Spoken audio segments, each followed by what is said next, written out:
Good afternoon, everybody. I know everybody is hungry and waiting for the lunch, but this is also a very important topic. I'm just going to highlight what are the pitfalls of using these things.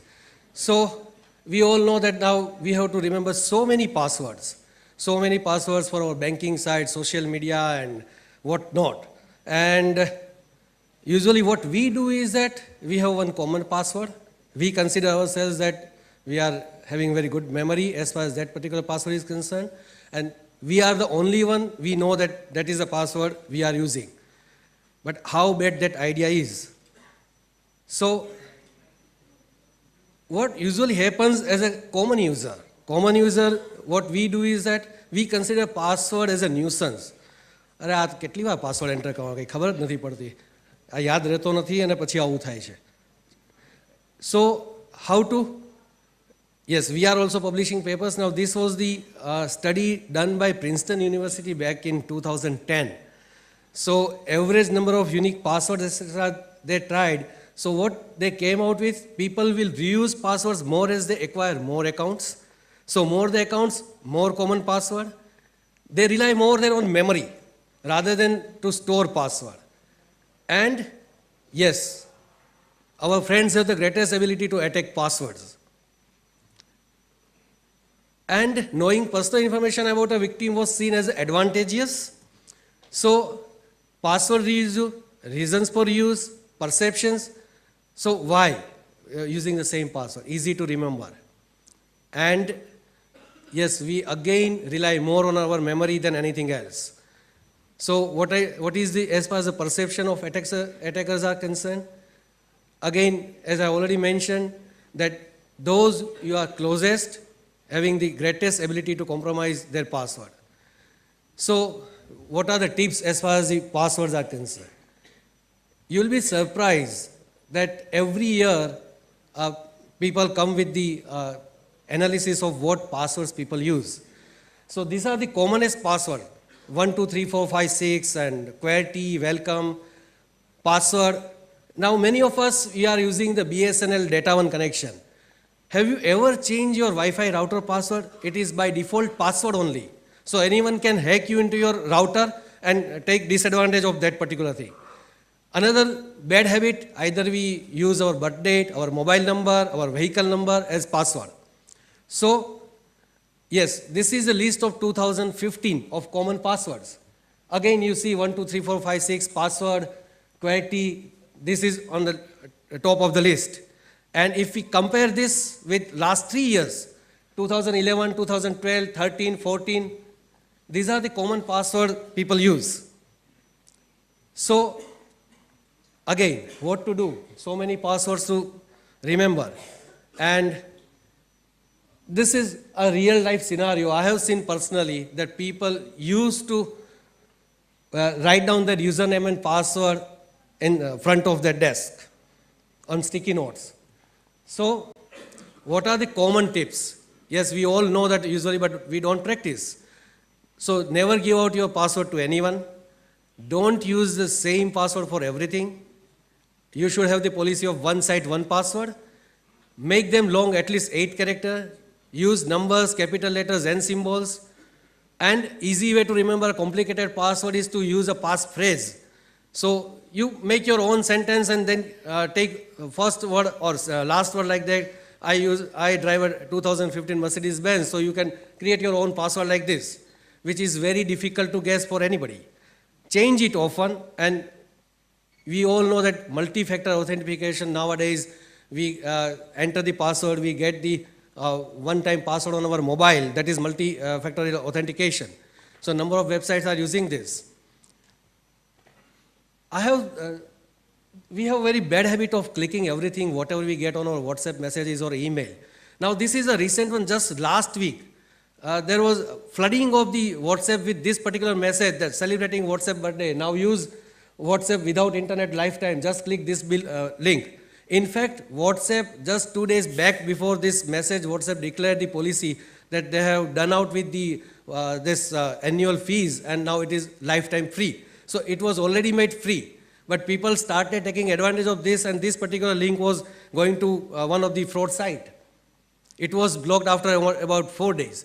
So never ever click any link if you do not have any authentication as far as source is concerned.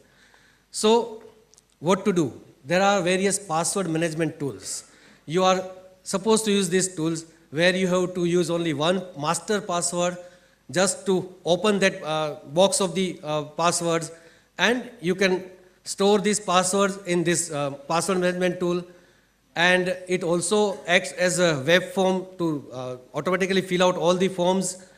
And the most important part of these password management tools are you can synchronize across the devices. So you are using your desktop, you are using your smartphone, so you can, across the devices, you can sync your passwords, and anywhere you can use this just by remembering one master password.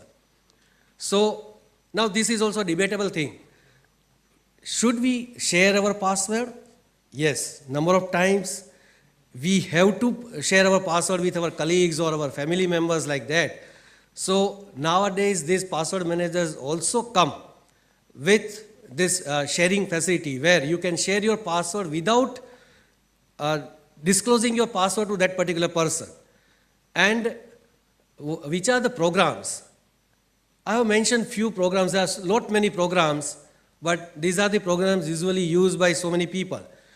KeePass is a free and open source.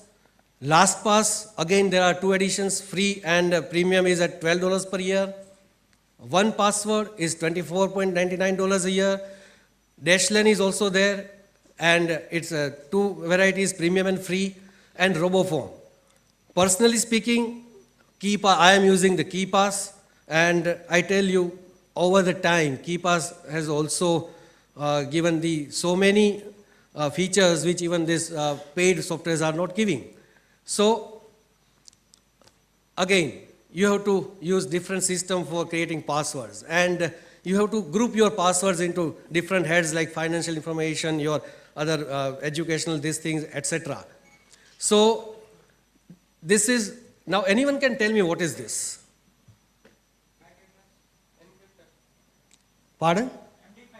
Yeah, this is MD5 hash. So this is why I have mentioned over this is that whenever we download our software, etc., or even all this, we are keeping our passwords, you can always back check by using MD5 hash. There are programs which checks the MD5 hash, and you get the MD5 hash and you can compare whether this is right or not. Now, before, this is all as far as password tips and everything is concerned. Before I end my lecture, I would like to mention few things which already mentioned in the morning. Dr. Vinit said about the number of medical apps, etc.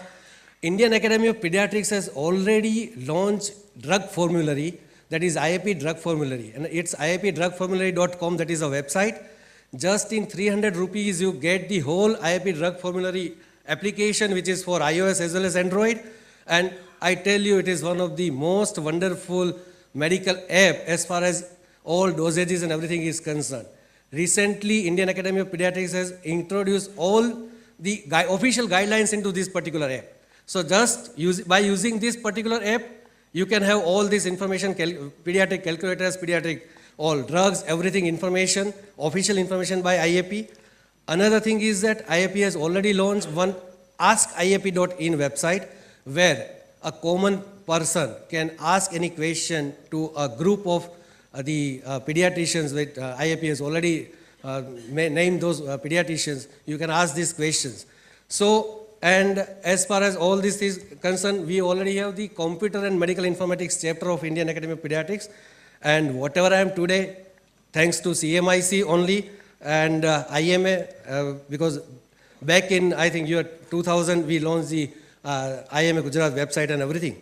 So there are so many other apps, etc., official apps and everything. And again, as far as passwords are concerned, please start using password managers.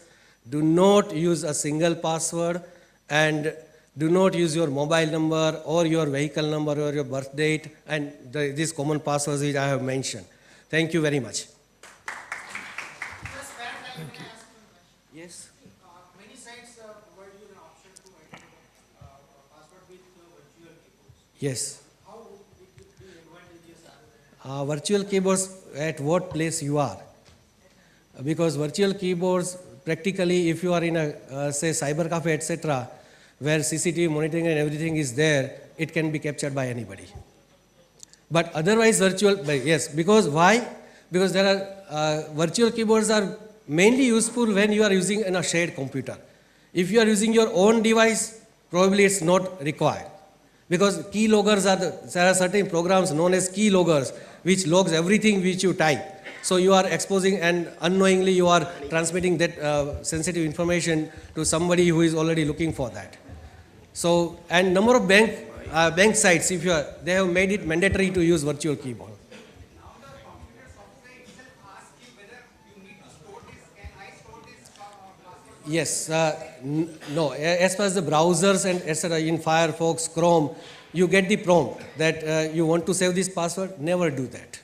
You are supposed to use these password managers. These password managers are, as I said, it's across the devices, across the programs, it can work. So all these password managers, they work in your browser also. So take over this password managers, this password remembering duty and everything. So never use, because it is not having that robust algorithm which can prevent your passwords for stealing from someone else like that. I would like to share one thing about, I'm Dr. Chetan Trivedi, here, Amit Bhai, there he comes. Yeah. So Dr. Amit Shah is a pediatrician. I am very proud to introduce him in one way that ours is an association of 25,000 pediatricians across the India. And he is a very valued name in our association because he has been, father of our computer and informatics chapter.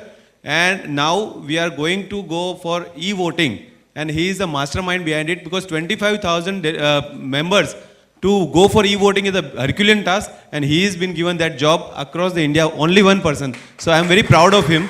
Thank you, Amit Bhai. Thank you very much, Chetan bhai. Thank you very much, Amit Bhai. We really thank you. In fact, when I said in the morning, kya bata rangna chatka છે, ત્યારે Dr. Amit was in my mind because આ જે લોકો છે એ બધાને આપણે practically આ કોન્ફરન્સમાં વાપર્યા જ નથી. They can hold 2-day conference all alone. એટલું બધું નોલેજ છે અને બધું જ આપણે કામનું છે. But this is just the beginning. I'm sure Pragnesh Bhai would take care of it in the next conference. Thank you.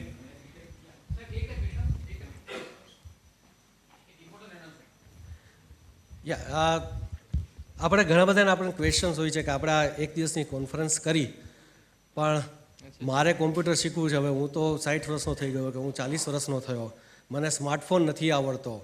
સો પ્રજ્ઞેશભાઈ સાથે વાત થઈ ત્યારે એવી એક વાત થઈ કે આપણે કોન્ફરન્સ કરીએ અને કોન્ફરન્સ કરીને આપણે બધાને શીખવાડીએ. એટલે મેં પ્રજ્ઞેશભાઈને કહ્યું કે we are already doing this for IAP for last so many years. What our personal experience is that 1 or 2 day conferences are not enough, and usually we do not take any take-home message as far as this learning is concerned.